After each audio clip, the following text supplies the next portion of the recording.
Hello friends, இன்னைக்கு நம்ம பார்க்க போற படம் மலையாளத்தில் வெளியான களம் காவல் திரைப்படம்.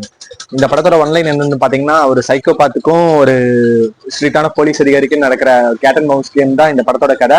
இதுல பாத்தீங்கன்னா மம்முட்டி சார் அப்படியே ஸ்டீரியோ டைப் உடச்சிட்டு அப்படியே ஒரு வில்லனா பெர்ஃபார்ம் பண்ணியிருக்காரு. அதே மாதிரி பாத்தீங்கன்னா விநாயகன் சார் ஒரு வில்லன் ரோல ஒரு ஸ்டீரியோ டைப் உடச்சு அவரு தான் வந்து கதையோட நாயகனா வந்து நடிச்சிருக்காரு. படமே ஒரு வித்தியாசமான ஜோனர்ல தான் போகுது.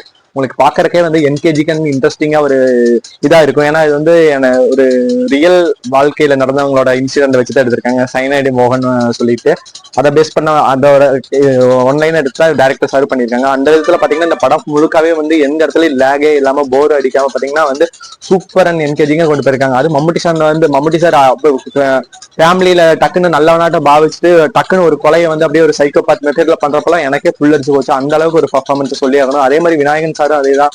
அவர் பாக்குறதுக்கே ஒரு மிடுக்கான போலீஸ் அதிகாரி. ஜெயிலர்ல அப்படியே பாத்துருக்கிறதுக்கும் இதுல பாக்குறதுக்கு நமக்கு வித்தியாசமா இருக்குது. கிளீன் ஷேவ்ல வந்து பயங்கரமா மிரட்டுறாரு. சரியான படம் இந்த களம் காவல். பார்த்து மகிழுங்க.